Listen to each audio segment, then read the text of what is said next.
kita harus lihat mentalitas partai di perubahan ini. Kan dari 3 partai tersebut, mereka ini kan mu'alaf juga dalam beroposisi kan. Oke, PKB, jadi, ya betul, mu'alaf, Nasdem baru mulai September tahun 2023. Itu pun kan tidak kafah juga karena masih ada menterinya di kabinet. Jadi belum pernah oposisi lah gitu Ya, kurang lebih. kemudian Nasdem juga tidak punya sejarah oposisi. Baru beroposisi 3 Oktober 2022. Hanya PKS. Nah, hanya PKS yang sudah punya pengalaman beroposisi. Saya sih sebenarnya tidak heran ya. Saya hanya berharap bahwa dengan pengalaman menjadi calon yang di luar mainstream pemerintahan, Caimin belajar bahwa menjadi orang yang oposisi independen itu enak. Kalau untuk saat ini Pak Anies, kalau seandainya diajak oleh Prabowo Subianto bergabung ke kabinet, apakah Pak Anies Baswedan bersedia membuka diri Pak Anies? Iya, saya rasa lebih bijak kalau saya merespon sesudah ada ajakan. Kan tidak patut saya mengatakan ya atau tidak padahal ajakannya aja tidak ada, belum ada. Jadi saya rasa kita hormati justru dengan tidak berspekulasi, tapi kita hormati karena sekarang ini yang berada di dalam koalisi itu saja jumlahnya sudah amat banyak. Jadi kita tunggu, kita bukan ditunggu dalam artian mengharapkan, tapi kita hormati proses. Ketika nanti ada pembicaraan, baru pada saat itu saya akan menyampaikan respon. Jadi itu saya rasa etikanya begitu. Kenapa saudaraku yang masih saya perjuangkan, Anies Baswedan dan Muhaimin, kok datang ke KPU tanda tangan menyetujui kemenangan 02? Janji tanggal 22 datang ke depan masa, kita nggak datang. Kita ditipu terus. Ya, bagaimana? Jauh-jauh hari sudah saya ingatkan, ini hakim sudah bermasalah. Hakim yang nggak benar harus dilawan, dipuja-puja. Ayo para blow-on pemuja demokrasi. Tingkatkan, saya meyakini Presiden Joko Widodo melakukan intervensi terhadap Mahkamah Konstitusi. Bukan sekedar menjadi upaya menyingkirkan Anies Baswedan sebagai presiden dengan kecurangan dan kejahatan pemilu yang terstruktur, sistematis dan masif, tapi lebih dari itu dengan keterlibatan presiden yang masih aktif, mobilisasi aparatur pemerintahan, penggunaan anggaran negara untuk memenangkan paslon tertentu dan lain-lain, telah merusak konstitusi dan menghancurkan kehidupan demokrasi. MK sumber masalah dengan putusan 90 yang memungkinkan anak kecil menjadi wakil presiden, padahal belum cukup umur dan belum cukup dewasa. Nabi Muhammad saja yang dijuluki Al-Amin baru menjadi Rasul ketika usia 40 tahun. Ini masih kecil mau jadi wakil presiden, mau memimpin negeri sebesar ini.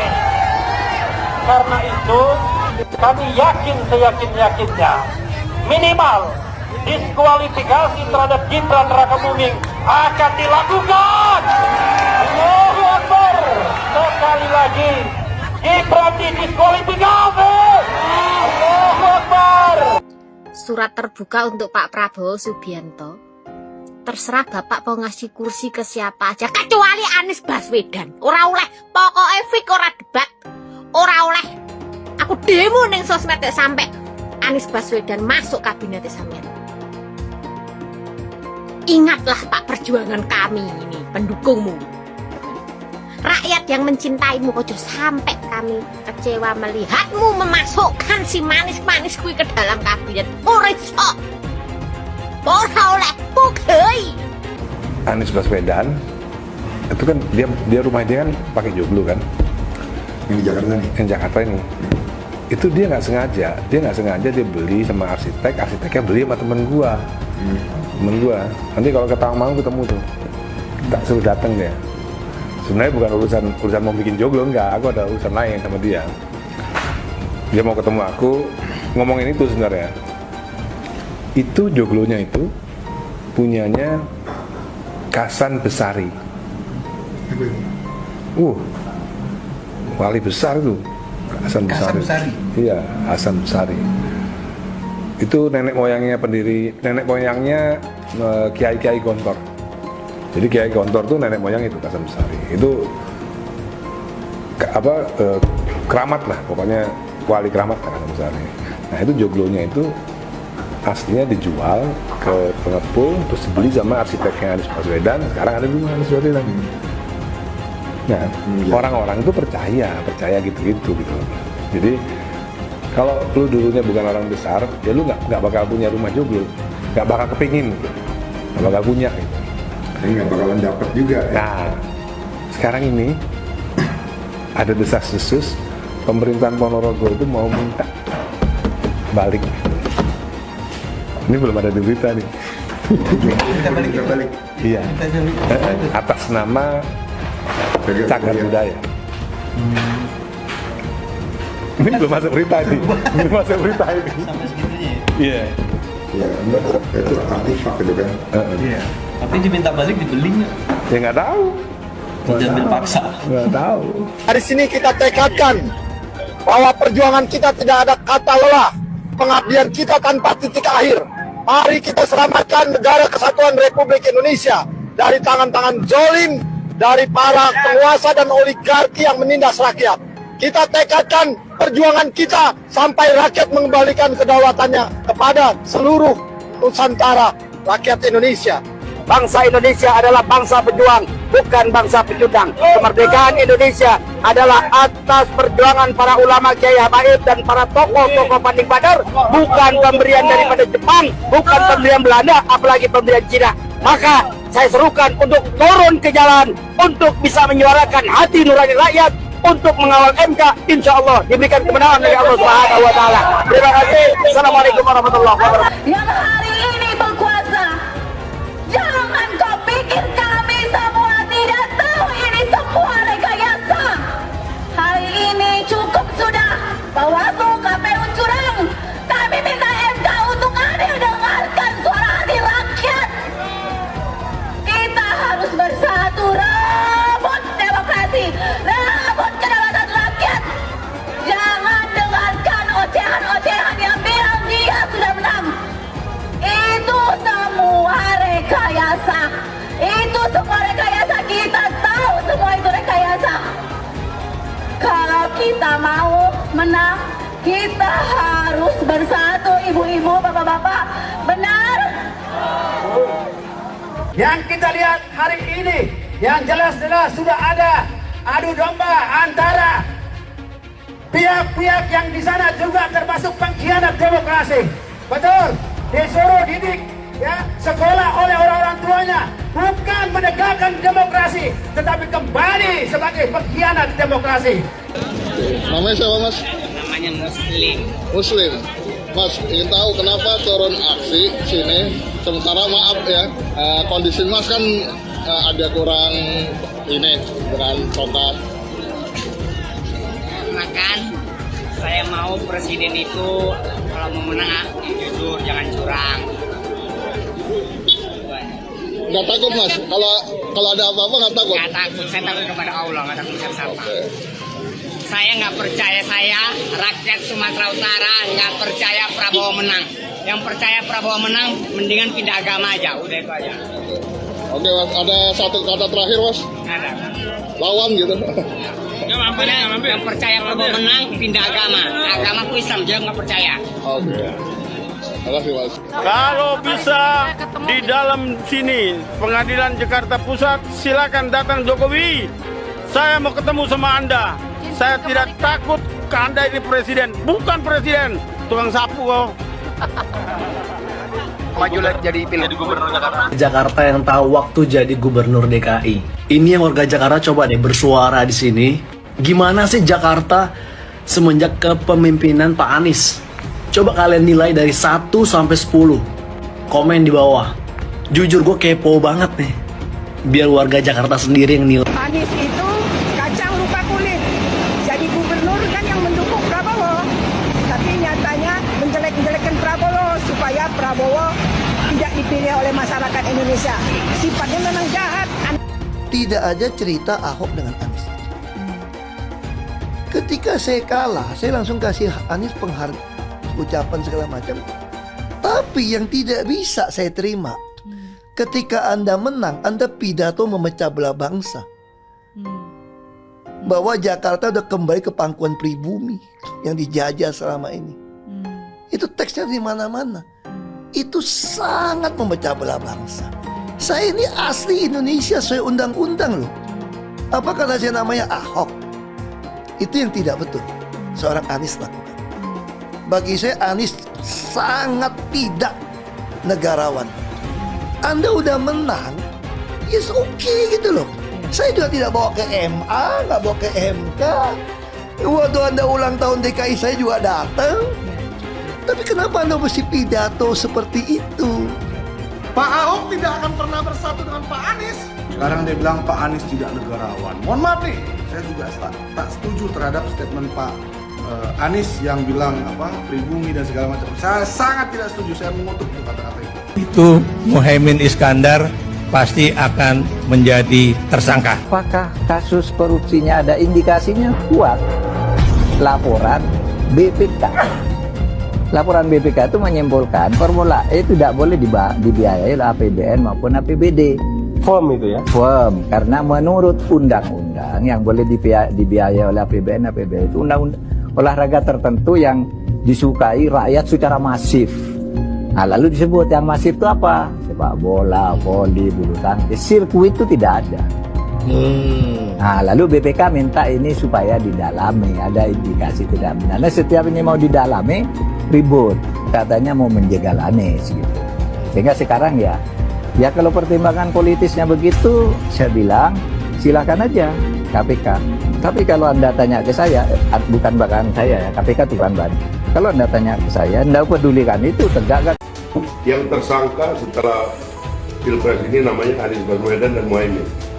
Mas Anies pernah terkait dengan dengan kasus Formula E, kemudian Mas Ganjar terkait dengan iktp, kemudian Pak Gus Muhaimin terkait dengan kasus yang lain, dan mereka pernah dipanggil KPK. Nah, kemudian dia jelaskan karena ada proses kasus itu, bisa jadi pasca Pilpres ada yang jadi tersangka. Itu pendapat seorang Fahri Hamzah. Kalau ada proses yang kemarin misalnya tertahan karena kan berdasarkan kebijakan penegak hukum terhadap para calon termasuk para caleg itu dihentikan. Ya, orang yang sudah diperiksa ya dihentikan ketika dapat status sebagai caleg atau capres atau cawapres. Ketika ada pelanggaran etika dan Bapak tetap jalan terus dengan cawapres yang melanggar etika, artinya ada kompromi atas standar etika. Standar etika ini fakta. Ini fakta.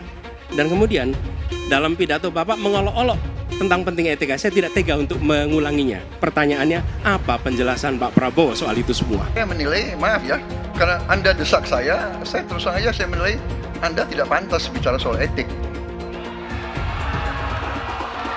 Itu saja. Saya merasa bahwa Anda itu posturing ya, Anda tuh menyesatkan.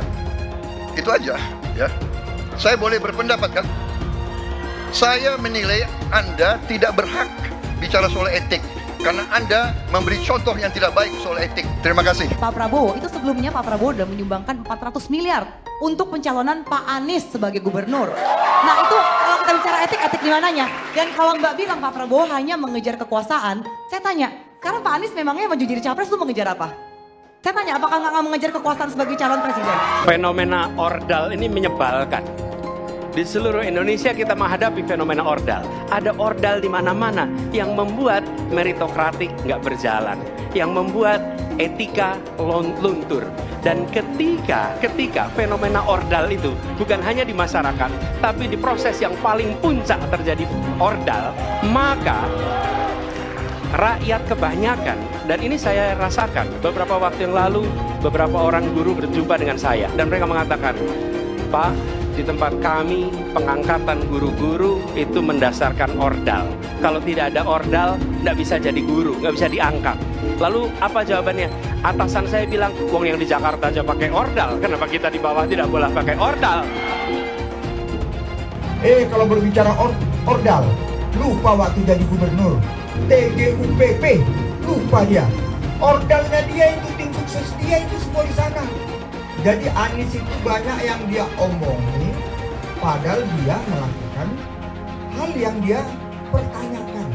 Mas Anies, Mas Anies. Mas Anies, masa sih angin kok sampai nggak punya KTP lo ya? Angin keluar, angin masuk, angin keluar, masuk angin dodo ya, angin puting beliung, wes angin-anginan itu kok semua bisanya nggak punya KTP itu loh ya. Angin dari Jakarta ke Lampung ke Sumatera ke Jawa itu ya, kok bisanya liar begitu. Sama seperti air hujan ya, air hujan itu yang banjir itu bukan banjir ya, itu air parkir ya, air yang parkir Mas Anies, Mas Anies. Mau punya pemimpin yang seperti itu ya, mau punya pemimpin yang seperti itu, dikiranya rakyat ini bodoh semua kali ya. Air hujan jatuh ke bumi, nggak boleh masuk gorong-gorong. Yang banjir itu bukan banjir, itu parkir, Mas Anies, Mas Anies. Mas Anies pernah jadi gubernur 5 tahun di DKI. DKI menerima indeks polusi tertinggi di dunia. Bagaimana dengan anggaran 80T, Pak Anies sebagai gubernur tidak dapat berbuat sesuatu yang berarti untuk mengurangi polusi. Terima kasih. Polusi udara tak punya KTP, angin tak ada KTP-nya. Angin itu bergerak dari sana sini. Ketika polutan yang muncul dari pembangkit listrik tenaga uap mengalir ke Jakarta, maka Jakarta punya indikator, karena itu Jakarta mengatakan ada polusi udara. Ya susah kalau kita menyalahkan angin dari mana saja ya. Kalau kita dengan gampang menyalahkan angin, hujan dan sebagainya, ya mungkin tidak perlu ada pemerintahan kalau begitu ya. Mas Anies, Mas Anies.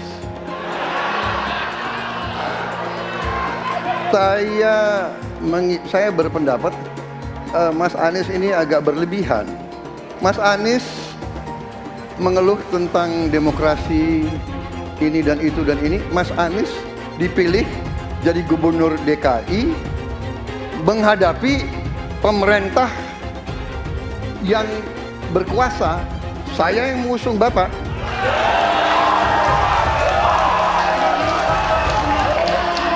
Kalau demokrasi kita tidak berjalan, tidak mungkin Anda jadi gubernur.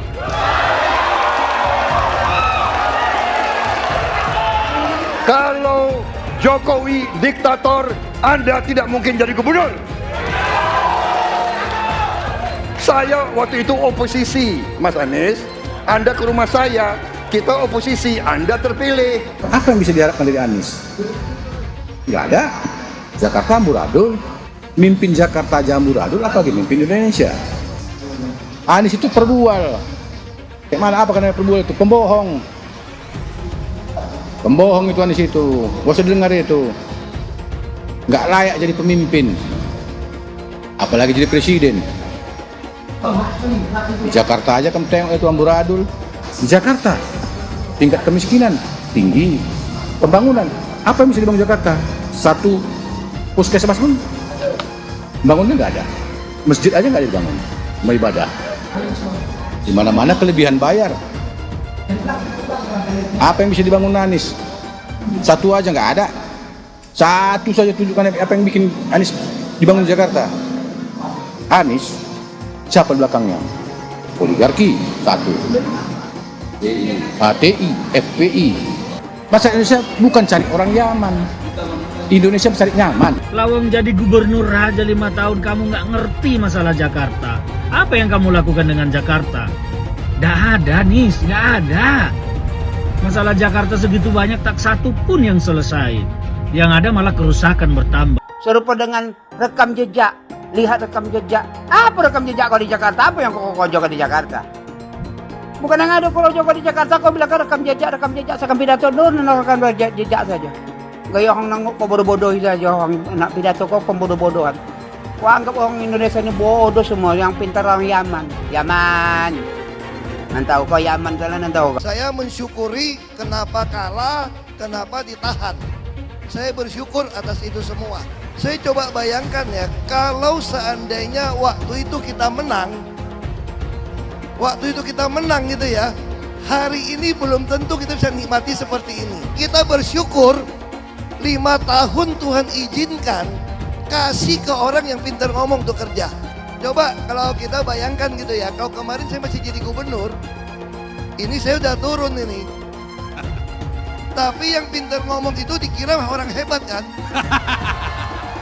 Ini lebih berbahaya tahun 2024, langsung ketahuan karakternya. Langsung ketahuan itu. Di saya juga ada kutipan Pak di kamar saya Pak. Tulisannya, Jakarta telah mengambil keputusan yang fatal. Jangan sampai bapak politik identitas justru menang dengan cara menipu umat Kristen. Jadi kalau sekarang umat Kristen mendukung Anies, mereka akan membayar mahal kerelaannya untuk menukar iman hanya untuk kepentingan sesaat. Kita tahu Anies lahir dari apa? Politik identitas. Yang dia dulu melabeli kafir semuanya kepada yang non-muslim. Saya mintalah kepada muslim yang waras dan kepada kelompok minoritas. Janganlah Anda memilih pemimpin yang berkarakter seperti Anies. Gen Z juga tahu kalau Anies adalah sosok yang didukung kelompok intoleran yang membuat Pilgub DKI 2017 menjadi sangat kotor. Politik identitas yang mengarah ke perpecahan seperti yang dikeluarkan pendukungnya Anies, yaitu Kadrun bin Kampret. Kafir lah, laknat lah, PKI lah, ya cuma itu doang kemampuannya.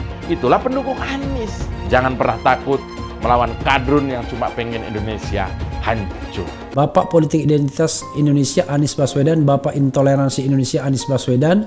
Jangan lupakan, jangan terlena, jangan sampai dia pecahkan kita dengan dagangan ayat dan mayatnya. Air itu turun dari langit, turunnya ke atap rumah langsung sumur bor, bukan ke sungai dan ke laut. PKI yang kita harapkan, Anies Baswedan yang begitu jelas Islamnya, 4 tahun 8 bulan jadi gubernur. Mana peraturan pergub saja yang melarang miras?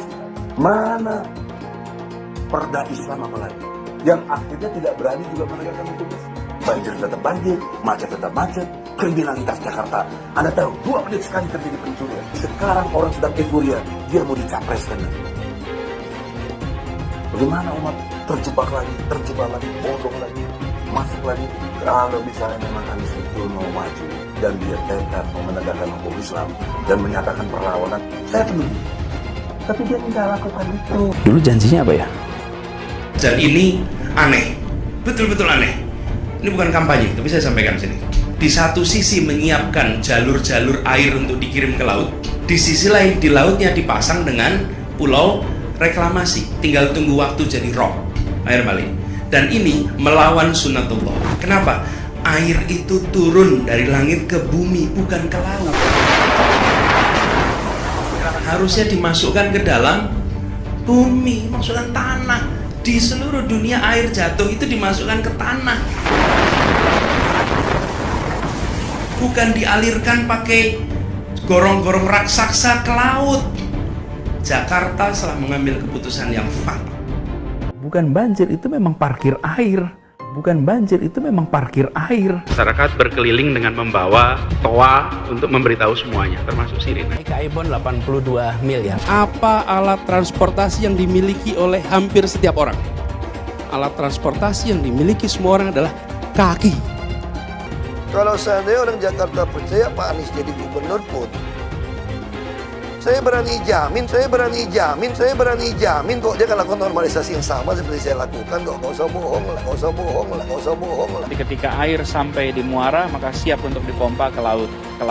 Pancasila Soekarno, ketuhanan ada di pantai. Anak Tuhan dari mana? Kalau Yesus anak Tuhan, bidangnya siapa? Besok di seluruh wilayah Indonesia akan katakan damai. Iblis hanya menggoda orang yang beriman. Makanya jarang-jarang orang kafir kerasukan setan. Yang kerasukan setan itu orang baik-baik. Jarang, saya belum pernah nengok Cina kerasukan setan. Pernahkah Ahok itu kerasukan setan? Enggak, setannya juga. Karena sesama setan jarang saling menggoda. Karena di salib itu ada jin kafir. Haleluya. Kepalanya ke kiri apa ke kanan? Kepalanya ke kiri apa ke kanan? Itu yang semua. Tetap percaya salib itu lambang mulia, bukan jin. Kok ketawa? Aku nggak nyindir siapa-siapa loh. Saya nggak pernah mundur untuk kebenaran, keadilan, kejujuran. Dan peri kemanusiaan, gue nggak pernah mundur. Dan gue nggak pernah takut juga sama lu. Siapapun yang rasis, gue akan hadapin. Gue bilang. Karena rasis itu tidak berperi kemanusiaan. Sama saya ditanya dulu kan, kamu nyesel nggak statement kamu di Pulau Seribu sehingga masih masuk penjara? Tidak pernah nyesel. Karena saya mengatakan kebenaran. Hai semua, dengan saya Jonas Leong. Terima kasih banyak buat kalian, penonton setia yang selalu menonton di channel ini.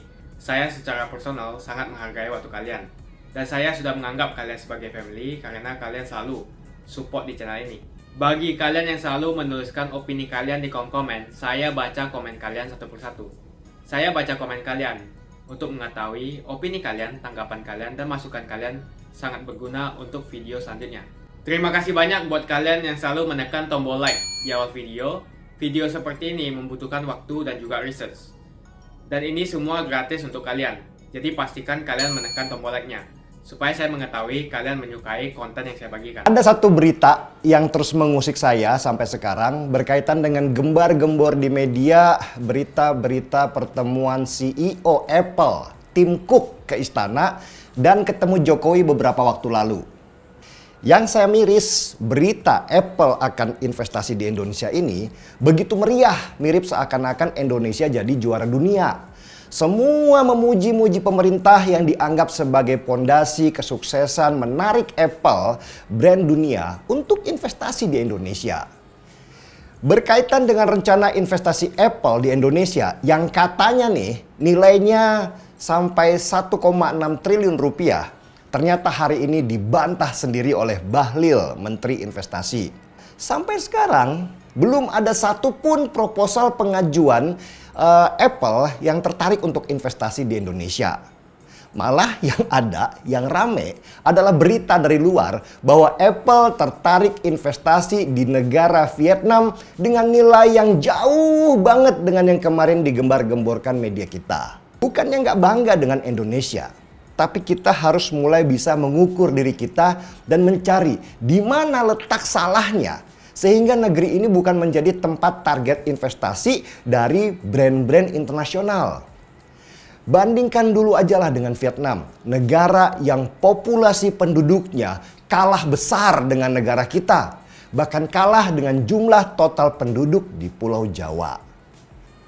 Ini miriplah ketika Luhut Binsar Panjaitan dulu bicara di media bahwa Elon Musk mau investasi Tesla di Indonesia. Kita begitu riang gembira dan akhirnya kecewa karena Elon Musk ternyata lebih memilih Malaysia. Beberapa media yang mungkin sudah dibayar menggembar-gemborkan pertemuan CEO Apple itu dengan Jokowi berhasil membuat Apple akhirnya investasi di Indonesia dengan nilai sebesar 1,6 triliun rupiah. Tahu berapa rencana nilai investasi Apple di Vietnam?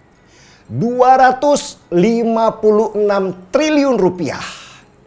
Bandingkan nilainya dengan gembar-gembor Apple akan investasi di Indonesia dengan nilai cuma 1,6 triliun rupiah saja. Seperti bumi dan langit. Vietnam pasti ketawa mendengar angka rencana Apple investasi di Indonesia. Udah gitu nggak jelas lagi kapan investasinya. Dan mirip dengan Cina, ekonomi Vietnam terus tumbuh sejak mereka mereformasi ekonomi mereka di tahun 1986. Dan sejak reformasi ekonomi itu, kepercayaan dunia internasional meningkat.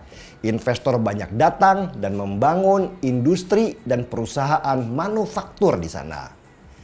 Catat aja coba, brand-brand terkenal yang membangun pabriknya di sana. Ada Adidas, ada Nike, ada Samsung, dan banyak lagi. Vietnam yang kita tahu adalah negara yang sempat terbelah ketika terjadi perang Amerika dan Uni Soviet yang sekarang bernama Rusia. Kita tahulah itu dari film-film perang buatan Hollywood seperti Rambo, di mana akhirnya perang saudara Vietnam itu dimenangkan oleh komunis. Hanya ada satu partai di Vietnam, mirip dengan Cina. Dan penduduk Vietnam dilarang bicara apapun tentang politik karena itu adalah wilayah pemerintah. Rakyat hanya diperkenankan bicara tentang ekonomi saja. Vietnam pintar mengambil keuntungan dari perang dingin Amerika dan Cina dan menawarkan negara mereka untuk dijadikan pabrik dari brand-brand terkenal dunia. Vietnam ini jauh lebih siap secara infrastruktur daripada negara kita. Bukan hanya infrastruktur fisik seperti jalan dan lain-lainnya. Juga tenaga kerja yang mudah dan murah. Serta jaminan tidak ada permasalahan dengan buruh yang menghambat produksi seperti yang sering terjadi di Indonesia. Juga nggak ada masalah politik dan perizinan yang bulat dan korupsi di sana. Suhu politik di Indonesia yang tidak pernah turun, selalu panas karena selalu ada manuver-manuver dan korupsi yang nggak habis-habis malah semakin besar, membuat negara kita sepertinya makin ketinggalan jauh. Memang brand global mana yang mau investasi di negara yang selalu goyang karena politik, yang perizinannya bulet nggak karuan, yang pejabatnya sangat korup. Itulah kenapa perusahaan global seperti Apple lebih tertarik investasi ke Vietnam daripada di Indonesia. Sedangkan di Indonesia bagaimana? Negara kita yang sempat digadang-gadang tahun 2045 nanti akan menjadi negara maju karena jumlah penduduknya yang besar. Ternyata itu cuma impian saja. Selain itu, kultur kerja di Vietnam itu jauh lebih kuat daripada negeri kita. Di mana siswanya di sana banyak menghabiskan waktu luangnya di perpustakaan, bukan di jalanan dan tawuran atau balap motor liar atau joget-joget TikTok ala Indonesia. Dengan semua keunggulan itu, Vietnam diramal akan menjadi raksasa ekonomi di Asia Tenggara. Nah, yang menariknya, salah satu poin penting Vietnam adalah rakyat Vietnam ternyata secara pendidikan itu jauh lebih tinggi dari Indonesia. Kemampuan pendidikan Vietnam yang dilihat dari kemampuan membaca siswa didik mereka itu hanya berkisar 1 level di bawah Singapura. Sedangkan Indonesia itu jauh banget di bawah levelnya. Pertumbuhan investasi manufaktur di Vietnam yang dipenuhi oleh brand-brand global membuat nilai ekspor Vietnam ke seluruh dunia menjadi semakin tinggi. Bahkan menurut analis ekonomi internasional, dalam waktu 10 tahun ke depan, jumlah kekayaan Vietnam akan naik lebih tinggi daripada India. Dulu saya pernah bermimpi, sekarang terpaksa harus restart lagi. Entah sudah restart yang keberapa kita kali ini. Tapi ya, positifnya, kita ke depan akan dapat makan gratis. Program yang sangat populer dan disukai oleh mayoritas pemilih di Indonesia yang instan, yang gak mau ribet dan suka kalau disuapin terus-menerus. Kalau Anies maju sebagai calon presiden, pasti dia akan menggunakan politik identitas. Ini adalah jawaban yang dilandasi dengan akal sehat dan melacak jejak politik di masa lalu. Ganjar misalnya, nasionalis tulen, PDIP tulen. Dia tidak akan mungkin memanfaatkan alasan agama, suku, ras untuk mengangkat dirinya atau menjatuhkan lawannya. Ini bukan saja karena elektabilitas yang sudah tinggi, tapi juga karena dia tidak mungkin mendorong masyarakat memilih dengan alasan identitas. Ganjar sebenarnya dikenal sebagai muslim yang taat, tapi dia tidak akan mengangkat isu itu untuk memenangkan kursi kepresidenan. Prabowo apalagi, keluarganya pun multi agama. Dengan kata lain, mengingat Jokowi yang sudah tidak maju lagi, kali ini hampir pasti Pak Prabowo tidak akan menggunakan politik identitas agama. Jadi, kemungkinan satu-satunya yang menggunakan politik identitas adalah hanya Anies Baswedan. Pertanyaan itu lantas saja menimbulkan amarah di kubu Anies, salah satunya dari kelompok khilafah. Orang kepercayaan Anies menyatakan politik identitas adalah framing yang selalu dibangun untuk menyudutkan, padahal selama kepemimpinan Anies Baswedan sebagai gubernur tidak sekalipun Anies membeda-bedakan warga berdasarkan agama dan ras. Buat saya, apakah benar menyebut politik identitas itu adalah sekedar framing untuk menyudutkan Anies? Saya akan membantah pernyataan itu. Kubu Anies terus berusaha mengaburkan makna politik identitas. Mereka berulang kali bilang bahwa identitas adalah hal yang alamiah dalam kehidupan manusia. Jadi apa salahnya dengan menonjolkan identitas keislaman seorang calon presiden? Tapi saya yakin Anies tahu yang dimaksud dengan politik identitas adalah politik yang menggunakan agama sebagai alasan mengapa seorang kandidat harus dipilih atau mengapa seorang kandidat jangan dipilih. Politik identitas ini sangat berbahaya. Politik identitas membuat masyarakat menjadi tidak rasional dalam berpolitik. Yang menjadi faktor utama dalam politik identitas adalah agama.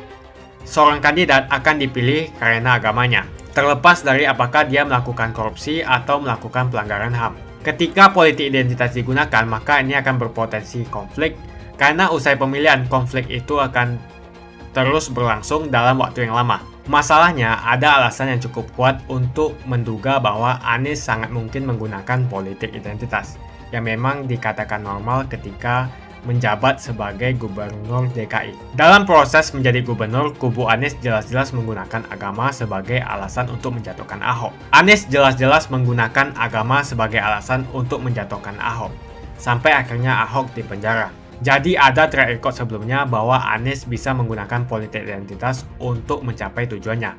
Anies sangat mungkin menggunakan politik identitas karena ini memang keunggulan komparatif dari Anies. Dia mungkin saja seorang doktor dari Amerika Serikat, tapi rekam jejak kepemimpinannya sangat tidak bagus. Dia gagal sebagai rektor Paramadina, gagal sebagai menteri, dan gagal sebagai gubernur. Jadi agama digunakan untuk membangun dukungan terhadap Anies. Itu saja opini saya. Pastikan Anda menekan like di video ini dan bagikan video ini ke teman dan family Anda supaya mereka mengetahui informasi ini. Jangan lupa tekan tombol subscribe dan bunyikan tombol loncengnya supaya kamu tidak ketinggalan info dari channel Jonas Leong. Dan saya akan jumpa kalian di video selanjutnya.